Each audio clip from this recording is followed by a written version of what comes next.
Assalamualaikum warahmatullahi wabarakatuh. Salam sejahtera bagi kita semua. Om Swastiastu, Namo Buddhaya, salam kebajikan.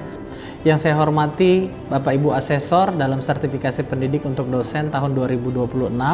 Perkenalkan, nama saya Iis Mardiansyah, dosen tetap pada program studi Ilmu Komunikasi Strata 1 Fakultas Komunikasi dan Desain Universitas Pamulang dengan NUPTK 365 377 1672 130302. Video ini saya buat sebagai bentuk pernyataan diri dosen dalam unjuk kerja Tridharma Perguruan Tinggi atau PDD UKT-PT. Khususnya unsur pengajaran dalam rangka mengikuti proses sertifikasi dosen tahun 2026 yang diselenggarakan oleh Kementerian Pendidikan Tinggi, Sains dan Teknologi. Pada kesempatan ini, mata kuliah yang saya paparkan adalah Komunikasi Pembangunan dan Perubahan Sosial dengan bobot 3 SKS pada semester 5 yang diselenggarakan dengan metode blended learning. Mata kuliah Komunikasi Pembangunan dan Perubahan Sosial mengkaji peran strategis komunikasi dalam mendorong pembangunan dan mendampingi perubahan sosial di masyarakat. Mata kuliah ini membekali mahasiswa dengan landasan teoritis sekaligus keterampilan praktis untuk merancang komunikasi pembangunan yang kolaboratif dan partisipatif, sehingga masyarakat tidak sekedar menjadi objek, melainkan subjek aktif dalam perbaikan kualitas hidupnya. Pendekatan bersifat kritis dan kontekstual dengan selalu menghubungkan konsep pada persoalan nyata yang dihadapi oleh masyarakat kontemporer, baik pada skala lokal, nasional, maupun global. Capaian pembelajaran lulusan yang dibebankan pada mata kuliah ini meliputi 4 hal. Pertama, mahasiswa mampu bekerja sama serta memiliki kepekaan sosial dan kepedulian terhadap masyarakat dan lingkungan. Kedua, mampu mengkaji implikasi pengembangan dan implementasi ilmu pengetahuan dan teknologi dengan memperhatikan nilai humaniora berdasarkan kaidah dan etika ilmiah untuk menghasilkan solusi maupun gagasan. Ketiga, mampu menguasai pengetahuan tentang era industri dan persoalan yang dihadapi masyarakat kontemporer secara lokal, nasional, maupun global. Keempat, mampu melakukan analisis terhadap masalah atau isu komunikasi menggunakan konsep dan teori komunikasi yang relevan. Adapun capaian pembelajaran mata kuliah ini adalah mahasiswa mampu merancang bentuk komunikasi pembangunan kolaboratif yang berkontribusi dalam perubahan sosial pada masyarakat dalam mengkaji perbaikan kualitas hidup pada skala lokal, nasional, dan global. Materi pembelajaran disusun ke dalam 21 pertemuan yang berimbang antara teori dan penerapan. Pada paruh pertama semester, mahasiswa mempelajari pengantar komunikasi pembangunan, teori beserta tokoh-tokohnya, sejarah perkembangan komunikasi pembangunan, paradigma pembangunan termasuk SDGs, teori modernisasi dan dependensi, teori pasca ketergantungan, konsep dasar perubahan sosial di era digital, perubahan sosial masyarakat perkotaan dan pedesaan, serta prinsip kolaborasi dalam komunikasi pembangunan. Setelah ujian tengah semester, materi berlanjut pada analisis situasi, potensi, dan masalah masyarakat melalui analisis SWOT, strategi komunikasi pembangunan berkelanjutan dengan analisis PESTEL, teori difusi inovasi, komunikasi partisipatoris, komunikasi inovasi untuk perubahan, pemberdayaan masyarakat, peran media dan teknologi, kepemimpinan dalam komunikasi pembangunan, komunikasi resiliensi, konsep dan teori keberlanjutan hingga peluang dan tantangan komunikasi pembangunan. Sistem pembelajaran dilaksanakan secara blended learning, yaitu secara luring atau tatap muka di kelas, dan secara daring melalui e-learning Mentari. Manajemen terpadu pembelajaran daring melalui laman website mentari.unpam.ac.id. Adapun mahasiswa dapat mengakses RPS, materi, modul, video pembelajaran, dan referensi yang digunakan pada setiap pertemuan secara real time dan fleksibel. Pada video pembelajaran ini, materi yang akan saya sampaikan dalam rekaman perkuliahan adalah materi pertemuan ke-19, yaitu komunikasi resiliensi, kemampuan beradaptasi terhadap tantangan pembangunan. Mata kuliah ini ditopang oleh 15 referensi utama yang memadukan sumber klasik dan sumber yang mutakhir.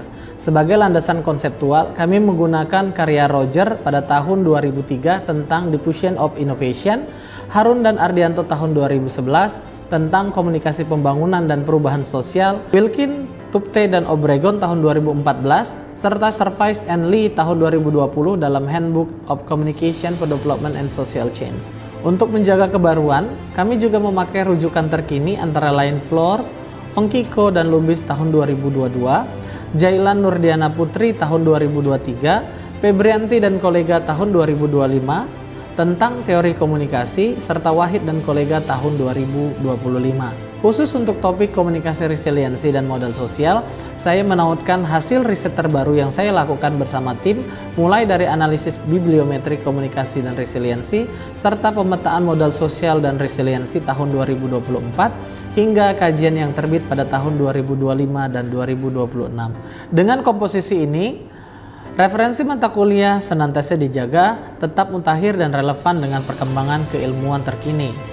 Model pembelajaran yang saya gunakan adalah problem based learning. Metode yang diterapkan meliputi ceramah, studi kasus, dan diskusi, serta pada pertemuan tertentu dilengkapi dengan role play dan debat, agar mahasiswa dapat terbiasa menganalisis persoalan nyata di masyarakat.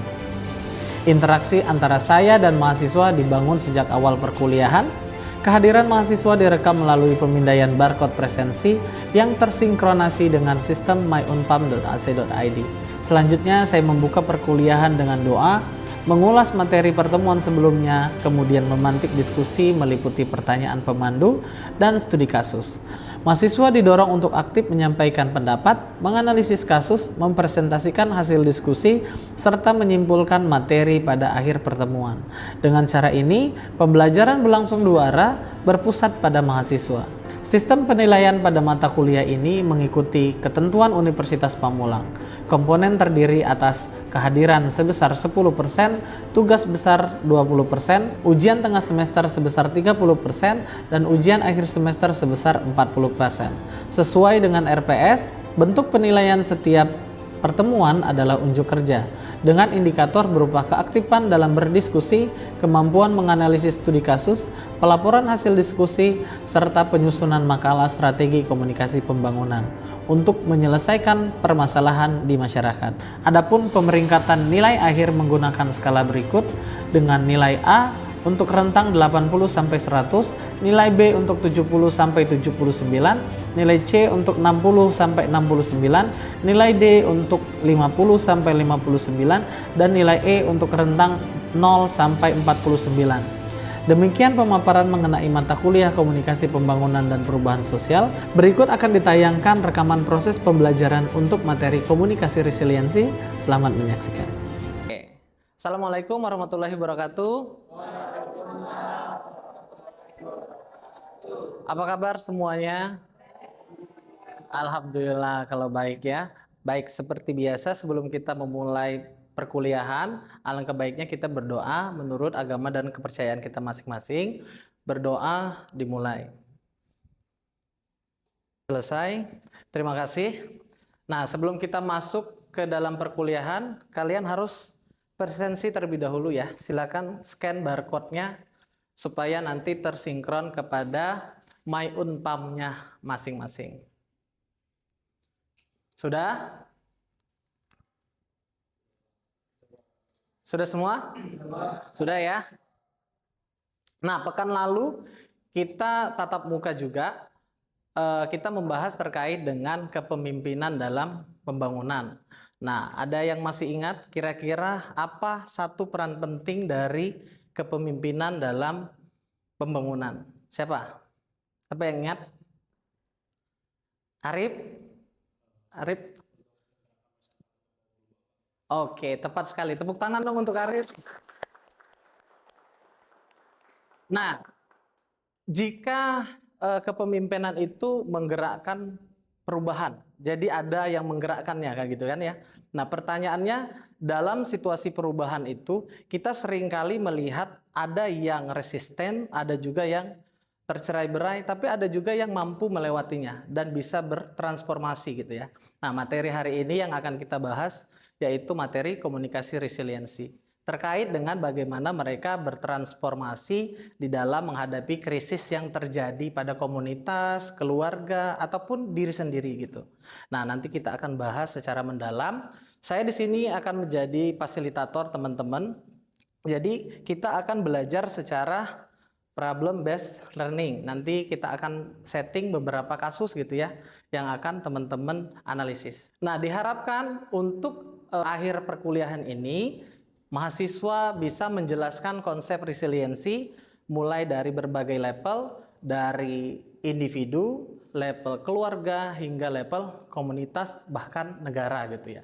Nah, selanjutnya teman-teman bisa menganalisis dengan teori-teori yang akan kita gunakan nanti. Jadi dari level individu apa, dari level keluarga apa, dari level komunitas seperti apa. Pada perkuliahan ini karena kita menggunakan metode problem based learning, ada 5 fase yang akan kita lakukan. Yang pertama, perkuliahan ini berdasarkan orientasinya pada masalah yang terjadi pada masyarakat.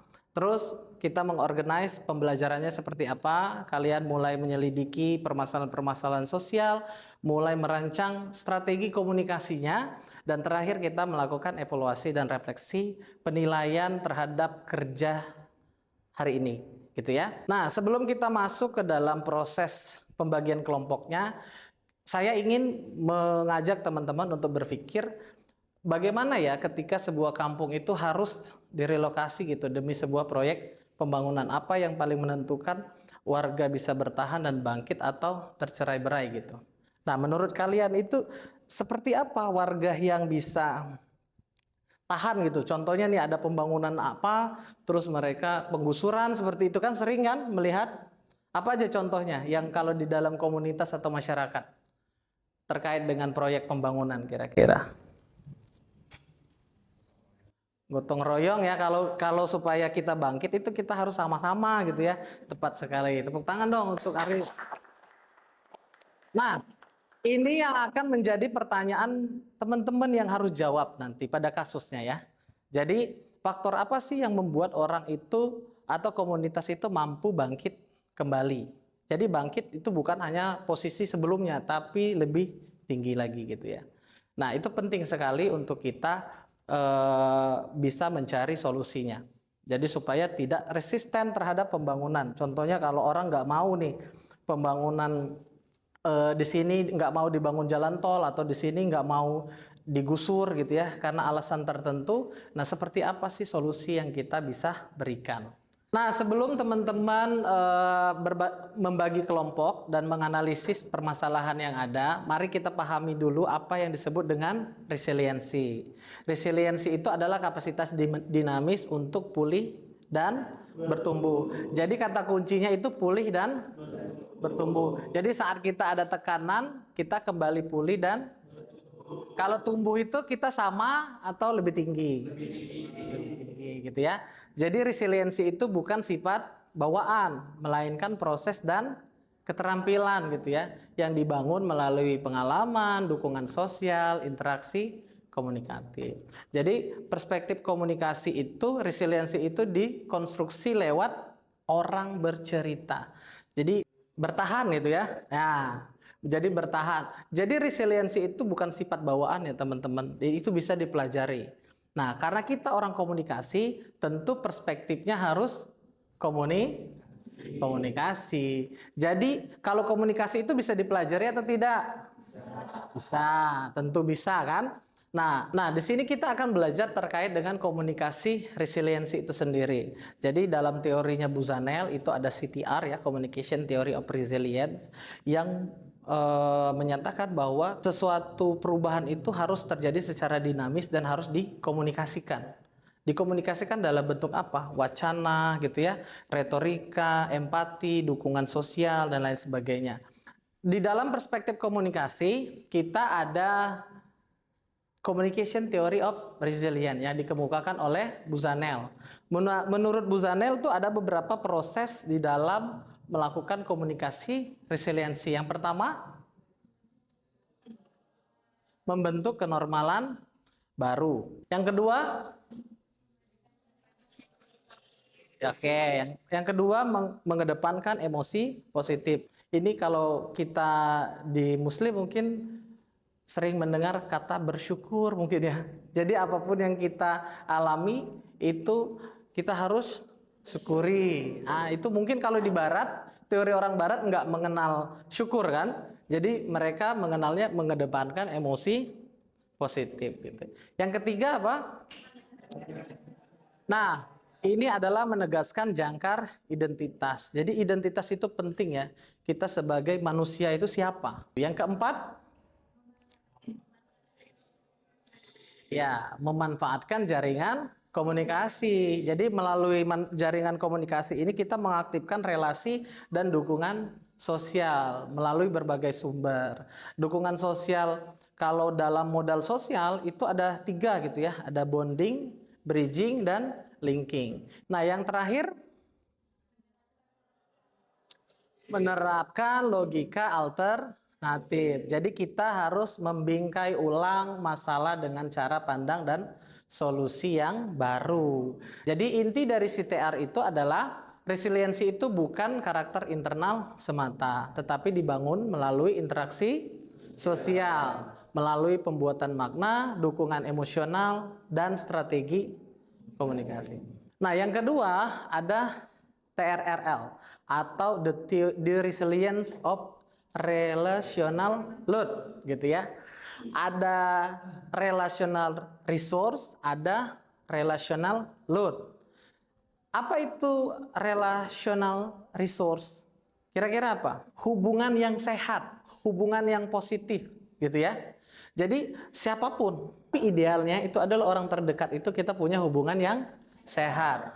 Ada juga yang namanya relational load. Jadi kalau relational resource itu cenderung bahwa kita berkomunikasi itu dengan empati. Jadi tabungan. Kalau di Afifi dalam teori TRRL ini dia bilangnya itu adalah tabungan cinta gitu. Jadi tabungan cinta itu melalui empati, dukungan sosial. Kalau pulang tuh ditanya, sayang hari ini gimana gitu ya.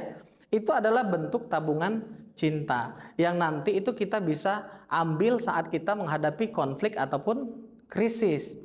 Tapi kalau relational load, jadi hubungan yang tidak sehat, itu konflik biasanya setelah konflik itu langsung tercerai-berai. Semakin tinggi beban relasional, saat konflik terjadi itu sangat mudah untuk tercerai-berai gitu ya. Tapi kalau relational resource, saat kita terjadi krisis, jadi resource yang kita punya itu mampu membangkitkan kita kembali. Itu ya. Sampai di sini paham? Ada yang mau ditanyakan? Cukup ya. Ada 3 kasus sebelum saya bagi kelompok ya teman-teman. Ada 3 kasus yang akan kita pilih. Anda semua boleh memilih kasus-kasus yang ada di layar. Jadi kasus A, relokasi bantaran sungai. Kasus B, digitalisasi UMKM desa. Dan kasus C adalah pariwisata desa adat. Ya, ini Anda pasti sering menemukan gitu kan. Kalau relokasi bantaran sungai itu banyak terjadi di Jakarta dan sekelilingnya gitu ya. Dan digitalisasi UMKM juga banyak memiliki tantangan kan. Terus pariwisata desa adat ini juga banyak mengalami konflik gitu ya. Ini harus jadi pariwisata supaya ekonominya meningkat. Sementara desa adatnya juga harus mempertahankan gitu ya tradisi-tradisi yang ada. Nah itu seperti apa sih nanti transformasinya? Gimana bisa seperti sekarang? Nah, setiap kelompok harus memilih satu kasus. Nanti Anda rumuskan masalah komunikasi resiliensinya dalam 1-2 kalimat aja. Apa aja yang mengancam kapasitas warga untuk pulih dan beradaptasi. Silakan dibagi kelompoknya. Ini totalnya ada berapa orang? 25 ya. Berarti kita bagi menjadi 5 kelompok. Silakan. Berarti silakan dibagi kelompoknya. Silakan duduk secara berkelompok.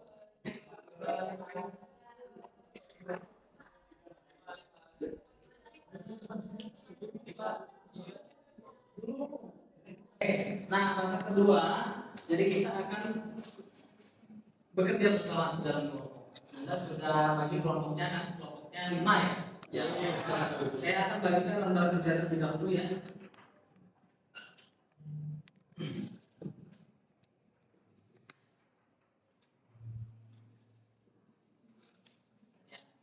Sudah semua? Nah, pada kelompoknya harus dibagi peran-perannya masing-masing. Yang pertama itu ada fasilitator ya. Jadi yang menjaga alur diskusi supaya semuanya itu kebagian untuk memberikan pendapat. Yang kedua harus ada yang mencatat.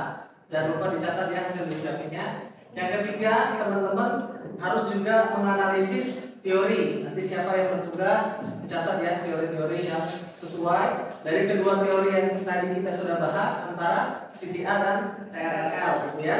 Jadi harus menggunakan teori. Yang ketiga keempat itu teman-teman harus menjadi penantang statement gitu ya. Jadi harus jadi orang yang kritis di dalam kelompok. Jadi tidak boleh manut-manut aja gitu ya. Jadi harus yang menantang gagasannya. Yang kelima itu yang jadi juru bicaranya. Jadi siapa yang nanti yang akan mempresentasikan hasil diskusi kelompoknya. Paham? Nah, aturan lainnya bahwa semua ide Anda itu dihargai ya. Jadi tidak ada ide yang jelek ya atau ide yang salah. Jadi semuanya bebas mengekspresikan ide-idenya terkait dengan masalah-masalah yang tadi Anda sudah pilih. Sampai di sini ada yang mau ditanyakan? Untuk waktunya, Pak? Untuk waktunya kita akan menghabiskan waktu sekitar 20 menit ya untuk berdiskusi. Jadi silakan Anda gunakan sumber-sumber referensi mulai dari artikel, modul pembelajaran, Anda bisa download di Mentari ya, dan video-video yang sudah kita upload di Mentari juga. Jadi silakan Anda pelajari dari sana. Atau jika Anda punya website-website yang andal gitu ya untuk mendapatkan informasi terkait dengan pembelajaran kita, silakan digunakan untuk memperkaya argumen dan analisis yang teman-teman semua lakukan. Kalian harus memetakan permasalahannya terlebih dahulu ya, yang sudah ada di lembar kerjanya masing-masing. Jadi petakan apa dimensi yang paling rentan, mulai dari individu, keluarga atau komunitas. Yang kedua, analisis dengan CTR. Jadi dari 5 proses komunikasi yang tadi itu apa contoh yang gagalnya, apa contoh yang tidak gagal gitu ya. Nanti kalian analisis bagaimana jaringan komunikasinya terputus atau enggak gitu ya. Nah, yang ketiga kalian juga meninjau melalui TRLL dan modal sosial. Apakah ada relational load yang menumpuk sehingga terjadi konflik gitu ya. Apakah modal sosial manakah yang sangat membantu? Jadi bagaimana cara beradaptasi gitu ya. Apa yang tidak ada dukungannya, bentuknya itu apa sih? Jadi harus Anda analisis. Ada lagi pertanyaan? Cukup ya, mulai dikerjakan. Dimulai dari sekarang.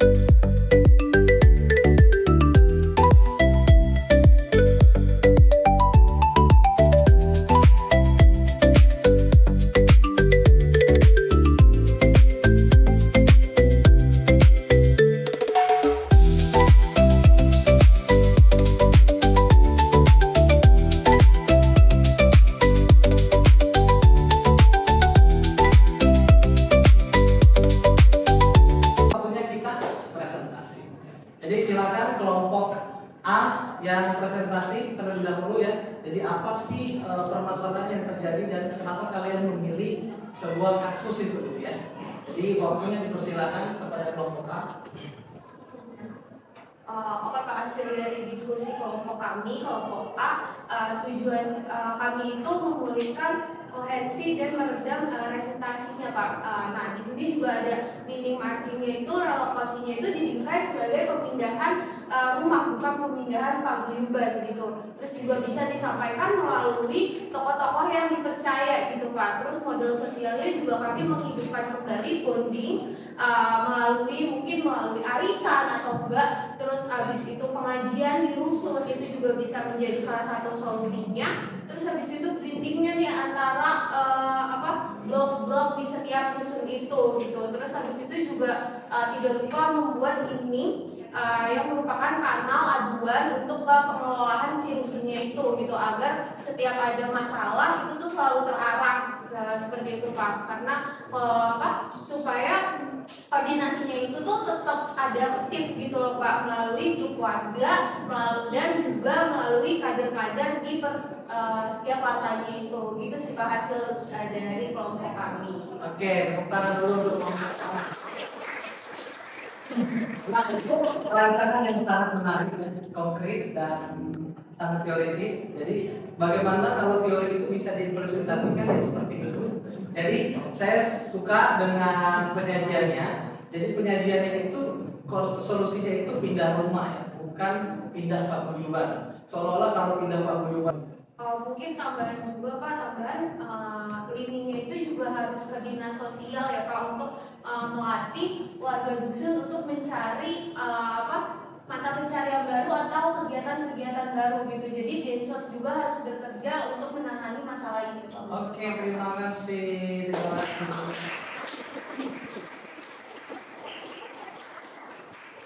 Jadi sebetulnya bagus. Jadi karena memang dimensi linking ini kan menentukan bagaimana kalau bentuknya itu komunitas, yang kalian pilih kan komunitas ya, karena paguyuban. Jadi karena komunitas itu pasti yang bisa memberikan solusi itu adalah yang paling makro gitu ya. Dimensi linking itu kebijakan. Pemangku kebijakan itu pastinya pemerintah. Dalam hal ini usulnya adalah dinas sosial. Ya, terima kasih atas usulnya. Semoga dari pembelajaran hari ini teman-teman mampu memberikan solusi-solusi yang aktif, gitu ya, solusi-solusi yang konkret terhadap permasalahan yang dihadapi oleh masyarakat saat ini, gitu ya. Terutama untuk kita semua.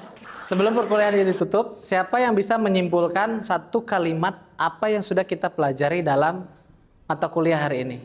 Silakan. Ya, silakan. Betul, terima kasih ya Arif ya, tepuk tangan.